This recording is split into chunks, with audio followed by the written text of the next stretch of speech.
बिस्मिल्लाहिर्रहमानिर्रहीम। तो हम ट्रॉमेटोलॉजी पढ़ रहे थे। तो नेक्स्ट टॉपिक होगा हमारा क्लासिफिकेशन ऑफ इंजरीज़ की क्लासिफिकेशन करनी है। तो इंजरी की क्लासिफिकेशन हम 4 पैरामीटर्स की बेस पे करते हैं। पहला इंजरी की क्लासिफिकेशन है on the basis of causative factor कि फैक्टर कौन सा था, काइनेटिक इंजरी थी या नॉन काइनेटिक इंजरी थी। या दूसरा जो होगा वो होगा इंजरी की सिविरिटी की बेस पर, इंजरी की नेचर पर, या उसको आप मैनर भी बोल सकते हैं, ठीक है। और टाइम ऑफ इन्फ्लिक्शन के किस टाइम पे अप्लाई किया, एंटीमार्टम था या पोस्टमार्टम था, ठीक हो गया। अब जो ये वाली जो क्लासिफिकेशन है ये सिर्फ आपने याद रखनी है, इनकी डिटेल हमने नहीं जानी, लेकिन जो असल डिटेल पढ़नी है वो on the basis of causative factor है। तो ये वाली ज़्यादा इंपॉर्टेंट है, ये वाली इतनी इंपॉर्टेंट नहीं है, ठीक हो गया। अब फिर भी आपको मैं बता देता हूँ on the basis of severity. तो सिविरिटी की बेस पर हम इसको 3 में डिवाइड करते हैं, simple, grievous, dangerous. Nature of the injury या मैनर ऑफ इंजरी, किस तरह से इंजरी अप्लाई हुई है, सुसाइडल है, होमिसाइडल है, एक्सीडेंटल है, डिफेंस वुंड है, या फैब्रिकेटेड या सेल्फ इन्फ्लिक्टेड वुंड है। इसके बाद टाइम ऑफ इन्फ्लिक्शन की किस टाइम पे अप्लाई किया, मौत से पहले या मौत के बाद। अब इसके बाद on the basis of causative factor, तो कॉजेटिव फैक्टर काइनेटिक भी हो सकता है, नॉन काइनेटिक भी हो सकता है, ठीक हो गया। तो काइनेटिक में हमने मेनली जो हमने पढ़ना है ना, वो हमने पढ़नी है मैकेनिकल इंजरीज के। इंजरी कौन किस टाइप की हो सकती है। काइनेटिक एनर्जी जो एनर्जी कह रहा हूँ, इंजरीज सिर्फ मैकेनिकल होती है, और दूसरी ये नॉन मैकेनिकल इंजरीज है। नॉन मैकेनिकल इंजरीज पहले इसको देख लेते हैं। केमिकल की भी हो सकती है, रेडिएशन की भी हो सकती है, इलेक्ट्रिकल भी हो सकती है, और थर्मल भी हो सकती है।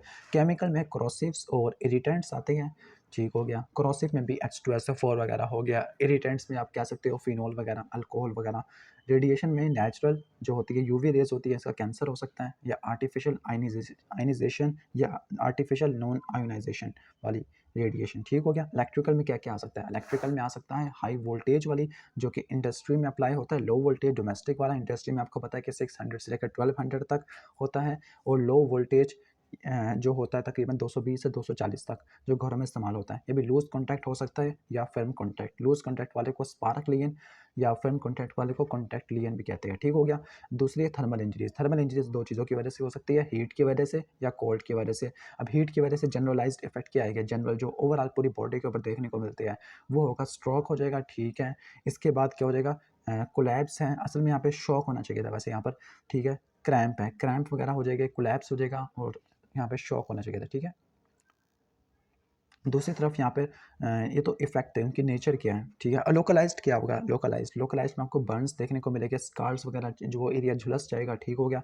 नेचर में क्या होगा, फ्लेम है, हॉट लिक्विड है, मतलब किन किन की वजह से हो सकती है, फ्लेम की वजह से हो सकती है, हॉट लिक्विड्स की वजह से, स्टीम की वजह से हो सकती है, या मेटालिक ऑब्जेक्ट को की वजह से हो सकती है। कोल्ड में क्या आएगा, जनरलाइज इफेक्ट क्या होगी, हाइपोथर्मिया होगा, ठीक है।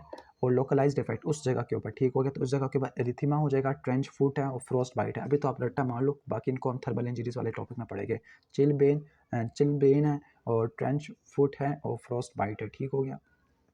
इनका टेम्परेचर याद रख लेना, 5 से लेकर 8 है, उसका 2.5 है, यानी उसका आधा है फ्रोस्ट बाइट में। अब जो काइनेटिक इंजरी है या मैकेनिकल इंजरी है, इस चैप्टर में भी हमने स्टार्ट मैकेनिकल इंजरी से करना है। अब जो मैकेनिकल इंजरी है, डिपेंडिंग अपॉन स्किन की इंटीग्रिटी है या नहीं। अगर स्किन की इंटीग्रिटी है यानी स्किन इंटैक्ट है, तो उसको बोलेंगे एक्सटर्नल या क्लोज्ड वुंड या क्लोज इंजरी। और अगर वो स्किन की इंटीग्रिटी खत्म हो गई है, स्किन इंटैक्ट नहीं है, स्किन फट गई है, तो उसको बोलेंगे इंटरनल, ठीक है। यहाँ पर एक्सटर्नल में क्लोज आ गया, और एक्सटर्नल में भी, ठीक है, ओपन भी है, ठीक है, यानी स्किन ओपन हो गई है। और इंटरनल में क्या होगा, इंटरनल का मतलब आपको अंदरूनी जो होते हैं, हमारे जो इंटरनल विसराज होते हैं, इनके अंदर देखने को मिलेगा, ठीक हो गया। अब यहाँ पे देख लेते हैं पहले हम यहाँ पर एक्सटर्नल क्लोज में। तो एक्सटर्नल क्लोज में आपको एब्रियन लिखा आ रहा है, ब्रूज है, ठीक है, यह क्लोज में आता है। जबकि ओपन में लैसेरेशन है, इंसिजन है, स्टैब वुंड है, फ्रैक्चर है। अब जो असल में ये वाला टेबल है ना, ये एनआरए से दिया हुआ है, तो हम एनआरए से देख लेते हैं एनआरए के अंदर किस तरह से इन्होंने दिया हुआ है। तो ये एनआरए मैंने निकाल लिया, तो ये एनआरए है, ठीक है। तो यहाँ पर ये बता रहा है एक्सटर्नल इंजरी क्लोज भी हो सकती है, ओपन भी हो सकती है। क्लोज में बर्न, यहाँ पर इसको लिखना चाहिए था, लेकिन बर्न को उसने अलग कर दिया, ठीक है। ओपन में incise wound, lacerated wound, fire arm, bomb blast. Internal में इंट्राक्रेनियल इंजरी, इंट्राथोरेसिक या इंट्राएब्डोमिनल इंजरी, ठीक हो गया। अब इसके बाद अब हमने स्टार्ट करनी है मैकेनिकल इंजरीज या काइनेटिक इंजरीज या फिजिकल इंजरीज, ठीक हो गया। अब वो कह रहे हैं कि जो मैकेनिकल इंजरीज है, मैकेनिकल इंजरीज 2 टाइप के ट्रॉमा कॉज़ करती है, 2 टाइप की इंजरी कॉज़ करती है, 2 टाइप के वुंड करवाती है। एक है ब्लंट फोर्स ट्रॉमा, एक है शार्प फोर्स ट्रॉमा, कि अगर जो ब्लंट वेपन है या ब्लंट ऑब्जेक्ट है जिसका शार्प कटिंग एज नहीं है, वो हमारी बॉडी को इम्पैक्ट करता है, नुकसान पहुँचाता है, तो उसकी वजह से क्या-क्या इंजरी हो सकती है। इसमें इंजरी में एब्रेगन है, कॉन्ट्यूजन जिसको आप ब्रूज बोलते हैं, लैसेरेशन है, और जो ये भी हो सकता है कि जो टीथ है, टीथ उसकी जो बोन होती है, जो मैक्सिला मैंडिबल उसका फ्रैक्चर या डिसलोकेशन भी हो सकता है। शार्प फोर्स ट्रॉमा, ये शार्प एज की वजह से होता है, ठीक है। इसके एग्जांपल क्या है, इंसाइज वुंड है, स्टैब वुंड है, जबकि लैसेरेशन तो ऊपर आ गया था। यहाँ पर आप एग्जाम दे सकते हो पूरी डायग्राम। ये पूरा जो आपका ये जो पिन है, पिन ये अगर रगड़ लग रही है तो उसे एब्रेगन कर रहा है, हैमर स्टिक है, ब्लंट ऑब्जेक्ट है, ठीक हो गया, तो उसकी वजह से वेसल रप्चर हो जाएगी, तो इसकी वजह से ब्रूज हो जाएगा, कंट्यूजन हो जाएगा। जबकि अगर ज़्यादा अगर नुकसान पहुंचा दिया, ठीक है, लैसिरेशन हो जाएगा। लेकिन ये तीनों किसकी वजह से हो रहे थे, ये तीनों ब्लंट की वजह से हो रहे थे। जो नाइफ है ये शार्प कटिंग एज है इसके पास, ठीक हो गया, तो ये इंसाइज या स्टैब वुंड कॉज करेगा। अब हम पहली मैकेनिकल इंजरी को स्टार्ट करने वाले हैं जो कि ब्लंट की वजह से होती है, तो वो है एब्रिगन है, ठीक हो गया, एब्रिगन। अब एब्रिगन में होगा क्या, पहली बात, एब्रिगन ये मैकेनिकल इंजरी है, मैकेनिकल इंजरी है। अब मैकेनिकल इंजरी में क्या होगा, इसमें जो स्किन की जो सुपरफिशियल लेयर है जिसको बोलते हैं एपिडर्मिस, वो तो लॉस हो जाएगी, लेकिन जो डर्मिस है वो इंटैक्ट होगी। जैसे अगर आप यहाँ देखो तो सिर्फ एपिडर्मिस लॉस हो गई है, लेकिन ब्रूज या कॉन्टिगन में एपिडर्मिस के ऊपर कुछ नहीं होता, एपिडर्मिस लॉस नहीं होती, लेकिन यहाँ पर एपिडर्मिस लॉस हो सकती है। या अगर हम अंदरूनी बात करें, विसरा की बात करें, तो वहाँ पे म्यूकस मेम्ब्रेन भी लॉस हो सकती है, ठीक हो गया। ये क्यों होगी, जब मैकेनिकल या ब्लंट फोर्स अप्लाई करेंगे तब ये एब्रियन हो जाएगी। अब एब्रियन के क्लासिफिकेशन को देख लेते हैं। अब एब्रियन डिपेंडिंग अपॉन फोर्स किस तरह से अप्लाई की गई है, तो हम एब्रियन को 2 में डिवाइड कर देते हैं, ठीक हो गया। अगर फोर्स टेंजेंशियल अप्लाई हुई है, टेंजेंशियल, तो उसको बोलेंगे मूविंग एब्रियन। फॉर एग्जांपल अगर आप यहाँ से देखते हो टेंजेंशियल फोर्स है या स्लाइडिंग फोर्स है, रगड़ाते हुए जो फोर्स लग रही है, ठीक है। जैसे आप यहाँ पे देखो ये कितना एक एंगल के ऊपर है, परपेंडिकुलर पड़ा हुआ है, ठीक है, और यहाँ पे फोर्स लग रही है, तो यहाँ पर जो एब्रियन होगा ना, तो उसको बोलेंगे मूविंग एब्रिगन, ठीक है, मूविंग एब्रिगन। अब मूविंग एब्रिगन 2 टाइप का होता है, ठीक है, एक होता है स्क्रैच एब्रिगन, एक होता है ग्रेज एब्रिगन। स्क्रैच में लीनियर होता है, लीनियर। फॉर एग्जांपल अगर हम यहाँ पर अगर रगड़ लगाते हैं, यहाँ पर रगड़ लगाते हैं, तो यहाँ पर रगड़ लगने की वजह से लीनियर सा मिसाल के तौर पर इतना सा जो रगड़ लगता है उसको बोलते हैं हम स्क्रैच, जो किसी नाखून की वजह से हो सकता है, ठीक हो गया। लेकिन अगर मल्टीपल बहुत सारी लगे, बहुत सारी रगड़ लग जाए, मल्टीपल और पैरेलल एब्रिगन हो, तो उसको क्या बोलते हैं, ग्रेजेस बोलते हैं। जिस तरह यहाँ पर अगर आप देखो तो इस डायग्राम में ये पूरी इतनी सारी ये क्या ग्रेजेस है, और जबकि एक लीनियर लगा हुआ है, तो ये क्या होगा, ये होगा स्क्रैच होगा। तो ग्रेज के अंदर स्लाइडिंग, स्क्रैप या ब्रुश या ग्राइंडिंग वगैरह ये चीज़ें देखने को मिलती है, ठीक हो गया। और दूसरी टाइप है कंप्रेशन वाली, ठीक है, कंप्रेशन फोर्स। अब यहाँ पर जो फोर्स थी वो स्लाइडिंग थी, स्लाइड वाली। अगर आप यहाँ से देख सकते हो तो यहाँ पे फोर्स स्लाइडिंग वाली लग रही है, लेकिन यहाँ पे अगर फोर्स हम करें कंप्रेस, किसी चीज़ को दबा दे, तो जब दबाने से क्या होता है, उसी चीज़ का निशान छप जाता है। फॉर एग्जाम्पल किसी को चमाटा पड़ता है तो उसे के गाल के ऊपर जो हाथ का निशान है बिल्कुल छप जाता है, तो यहाँ पर कंप्रेशन है। लेकिन यहाँ पर चमाटे वाली एग्जाम्पल नहीं देनी आपने।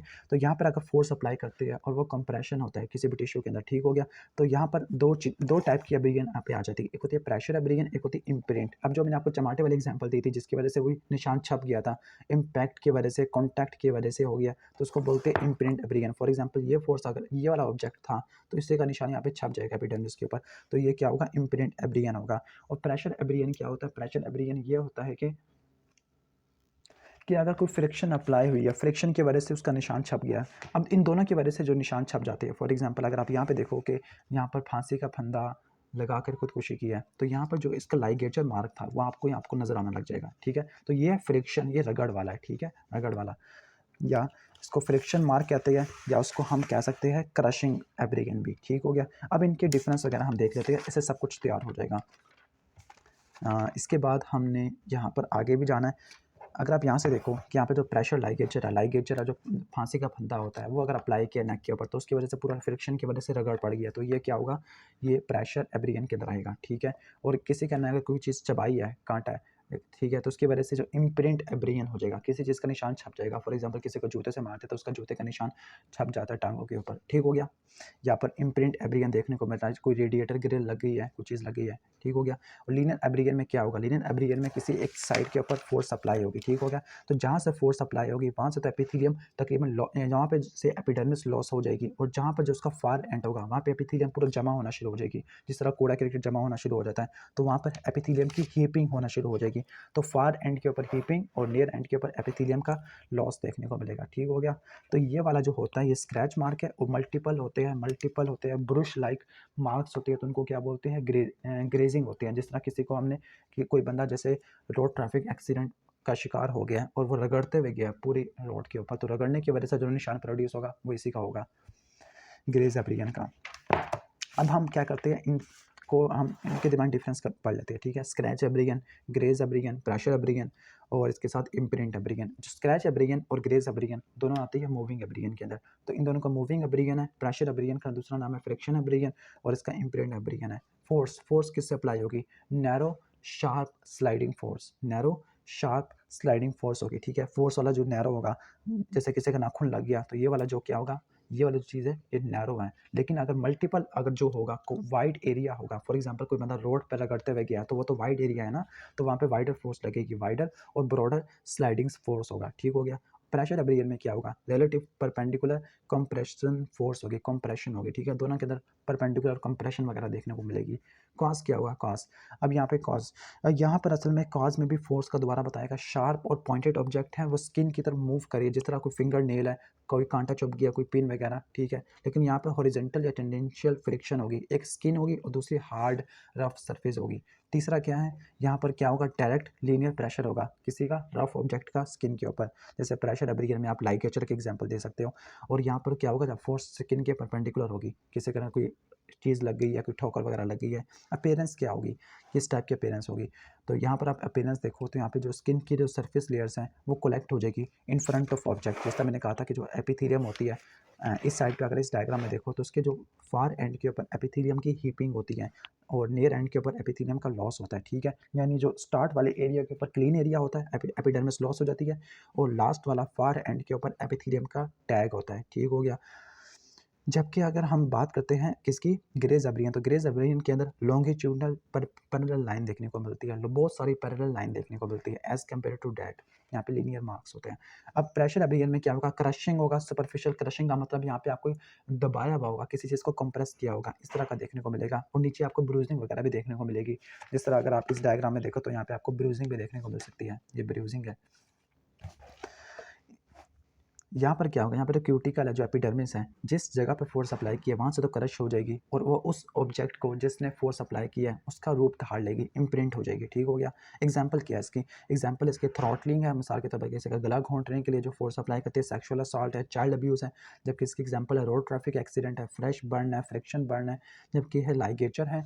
और जबकि इसकी एग्जाम्पल है जो मोटर टायर का मार्क होता है, रेडिएटर ग्रिल का मार्क होता है, किसी के चबाने का, दांत काटने का निशान होता है, वो भी आपको देखने को मिल सकता है।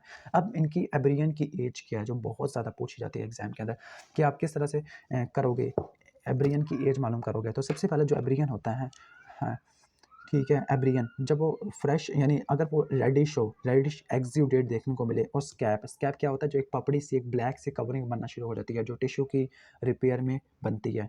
अब जो रेडिश एक्सुडेट है और कोई स्कैब नहीं बना, तो उसका मतलब वो भी फ्रेश है एब्रियन। लेकिन अगर एक्सुडेट ड्राई हो गया है, एक्सुडेट का मतलब क्या होता है, जो आपने इन्फ्लेमेशन में एक्सुडेट पढ़ा होगा कि जो सीरस प्रोटीन रिच फ्लूइड होता है, ठीक हो गया, जब इंजरी होती है तो वहाँ से एडिमा वाला फ्लूइड होता है, तो उसको बोलते हैं एक्सुडेट।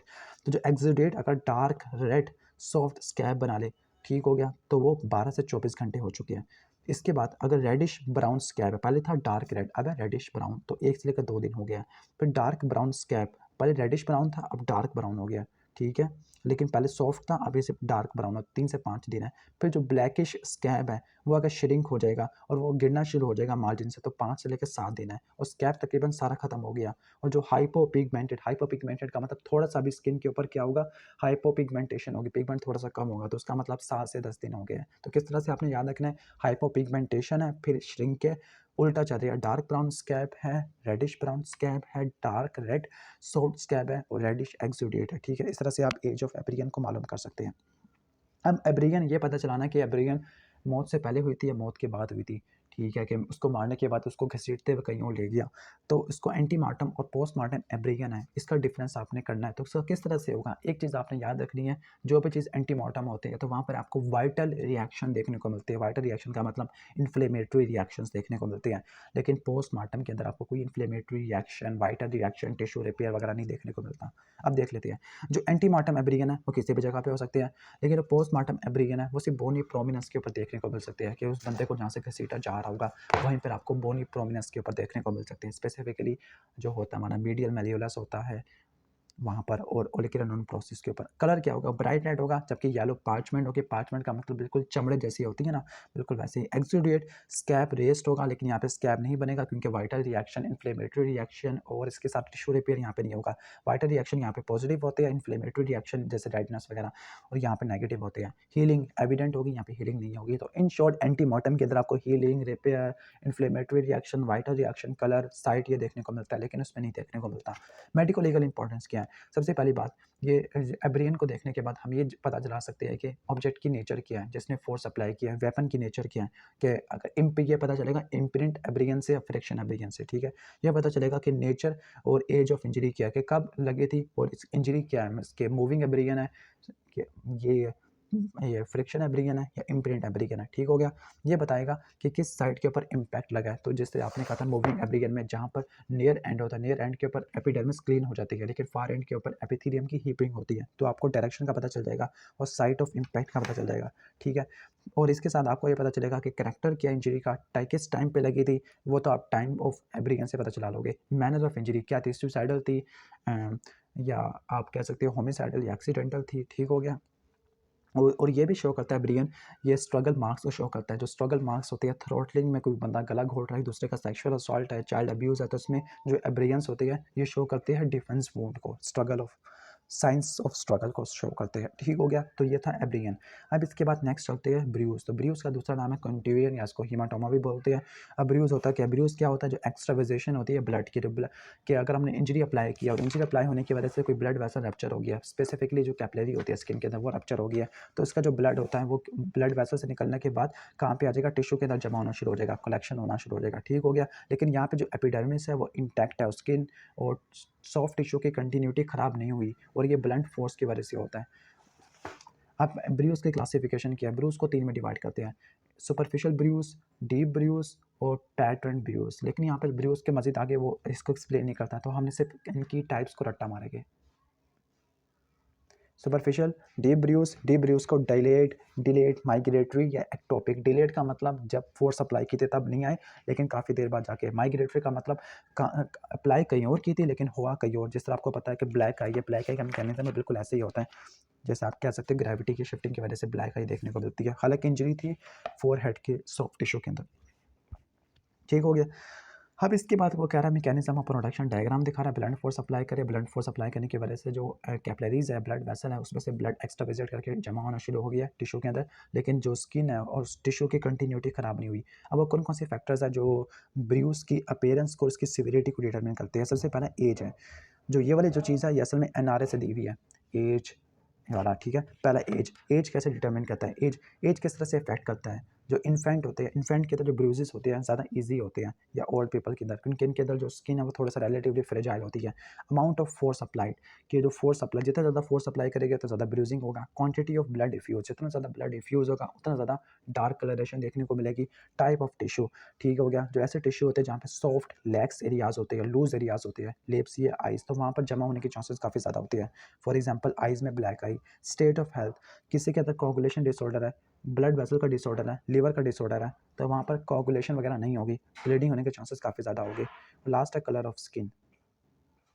तो ये सारे क्या थे, factors affecting the appearance of bruise. ऊपर मैंने कहा था कि क्लासिफिकेशन है, टाइप्स है, तो वो टाइप्स को नीचे आके एक्सप्लेन करता है, मैंने कहा था नहीं करता, लेकिन अब यहाँ पे आपको ब्रूज के 3 टाइप्स देखने को मिलती है, सुपरफिशियल, डीप ब्रूज और पैटर्न ब्रूज। अब जो सुपरफिशियल ब्रूज, अब इनके कॉजेस क्या होते हैं। सबसे पहली बात, सुपरफिशियल ब्रूज है तो इसका मतलब क्या होगा, सुपरफिशियल फेशिया, जो सबक्यूटेनियस टिश्यू होते हैं उनको सुपरफिशियल फेशिया बोलते हैं, यहाँ पे ब्लड की इन्फिल्ट्रेशन होती है। डीप ब्रूज में जो ब्लड की इन्फिल्ट्रेशन होती है वो डीप टिश्यू में होती है। लेकिन जो पैटर्न ब्रूज है इसको आपने गौर से समझना है। जो रॉड या विप किसे बोलते हैं, जो कोई कोड़ा वगैरह होता है ना जो मारते थे, जो अगर कोई रोड वगैरह अगर से हिट किया है तो जो स्किन होती है, स्किन, वो स्किन जो उसके नीचे ब्लड वेसल्स पड़ी हुई होती है, तो वो प्रेशर की वजह से क्या होती है, फट जाती है। ठीक हो गया। तो जहाँ पे इम्पैक्ट अप्लाई होता है ना, तो वहाँ पर क्या हो जाता है, वहाँ पर ब्लड की एक्यूमुलेशन होना शुरू हो जाती है, एक्स्ट्रावाजेशन होना शुरू हो जाती है। तो उसको क्या बोलते हैं, पैटर्न ब्रूज। क्या बोलते हैं उसको, पैटर्न ब्रूज। ठीक हो गया। इसके बाद नेक्स्ट टाइम के अपीयरेंस को देख लेते हैं। चूँकि सुपरफिशियल ब्रूज है तो इनकी स्वेलिंग होगी और जल्दी से अपीयर हो जाएगी, मार्जिन डल होगी। लेकिन जो डीप ब्रूज है, इनके जो स्वेलिंग माइल्ड होगी, आपको सुपरफिशियली नज़र नहीं आएगा, ज़्यादा टाइम लगाएगा अपीयर होने में, और डल मार्जिन्स हो गई, और ग्रेविटी की शिफ्टिंग होगी। ग्रेविटी की शिफ्टिंग की वजह से आपको ब्लैक आई देखने को मिलती है। पैटर्न ब्रूज के अंदर राउंड ओवल वेपन शेप होगा, यानी जो जिससे मारा वो छप जाएगा निशान, ठीक है, उसी का। और जो शार्पली डिफाइंड मार्जिन हो गए, जबकि इन दोनों के अंदर डल मार्जिन थे। एग्जाम्पल किसी भी पार्ट के अंदर हो सकता है, ये ब्लैक आई दी हुई है due to blow in forehead, और यहाँ पे जो ब्रूज है यहाँ पे बहुत सारा दिया हुआ है, एग्जाम्पल दी हुई है, जैसे डफ नेट ब्रूज है, क्रिकेट बॉल की वजह से होता है, टैम ब्रूज है, रेलवे लाइन टाइप्स की वजह से होता है, सक्शन ब्रूज है, लव बाइट की वजह से, सिक्स पेनी ब्रूज है, फिंगर टिप्स, ठीक है। इसके साथ साथ बाज़ औक़ात ऐसा होता है कि जो पुलिस वाले होती है, बहुत सारे कोड़े बरसा रहे होती है, बहुत सारे डंडे लगाते हैं ग्लूटियर रीजन के ऊपर, तो वहाँ पे बैटरिंग देखने को मिलती है। बैटरिंग का मतलब होता है एक ही जगह को बार बार स्ट्राइक करना हार्ड ब्लो से, तो वहाँ पर आपको ये ब्रूज देखने को मिलता है। तो ये असल में क्या होता है, बैटरिंग होती है, ठीक है, जो कि पैटर्न ब्रूज के अंदर देखने को मिलता है। जैसे अगर आप यहाँ पे देखो तो रेलवे लाइन है या ट्रैम लाइन ब्रूज ये देखने को मिलेंगे, जबकि लव बाइट्स हैं, ठीक है। अब इसके बाद हम देख लेते हैं यहाँ पर एज ऑफ ब्रूस। अब एज ब्रूस की एज कैसे मालूम करेंगे, बिल्कुल वैसे ही था जैसे आपने एज ऑफ एप्रियन का देखा था। अब जो अगर रेड है, रेड तो रेड होगा तो उसका मतलब फ्रेश है। अब आप कैसे पता चलाते हो उनकी चेंजेस का, एब्रियन के अंदर तो इन्फ्लेमेटरी रिएक्शन या टिश्यू रिपेयर था, यहाँ पे आप पता चलाओगे कलर चेंजेस, हीमोग्लोबिन के कलर का। अगर रेड है, ऑक्सीजनेटेड ब्लड है, तो उसका मतलब फ्रेश है। फिर ब्लड थोड़ी देर बाद क्या हो जाएगा, डीऑक्सीजनेटेड, तो ब्लू हो जाएगा, फ्यू आवर्स टू 3 डेज़ को बताएगा। ब्लूइश ब्लैक से ब्राउन हो जाए तो उसका मतलब हीमोसिट्रिन आ गया है, 4 से 5 दिन है। बिलीवर्डिन ग्रीन होता है, बिलिरुबिन येलो होता है, तो 5 से 6 दिन, 7 से 12 और लास्ट में 2 हफ्ते हैं। ठीक हो गया। वहाँ पे भी लास्ट में तकरीबन 7 से लेकर 10 दिन, ऑलमोस्ट 2 वीक्स, तो यहाँ पे भी 2 वीक्स में आके नॉर्मल हो जाएगा ब्रूज। ठीक हो गया।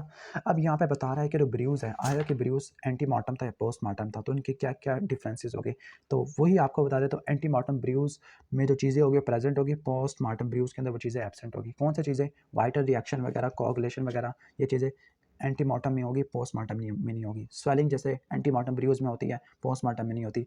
एपिथेलियम का जो डैमेज होता है वो प्रेजेंट होता है लेकिन पोस्टमार्टम में नहीं होता। ब्लड की एक्स्ट्रावाजेशन होती है, वो प्रेजेंट होती है लेकिन उसमें नहीं होती।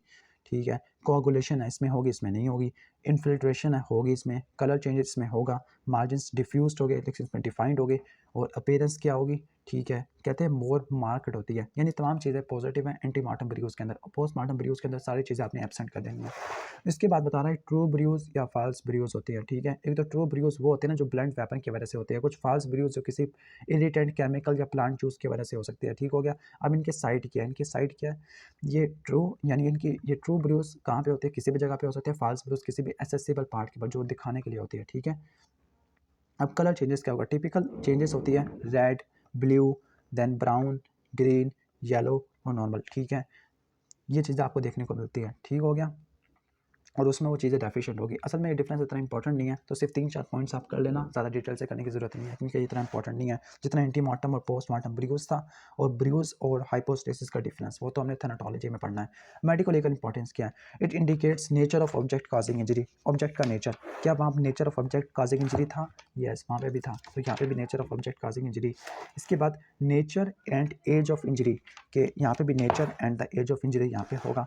इसके बाद indicate differentiation between antemortem bruise और पोस्टमार्टम फॉल्स और ट्रू। ठीक है। यहाँ पे डिफरेंशिएशन देखने को मिलती है।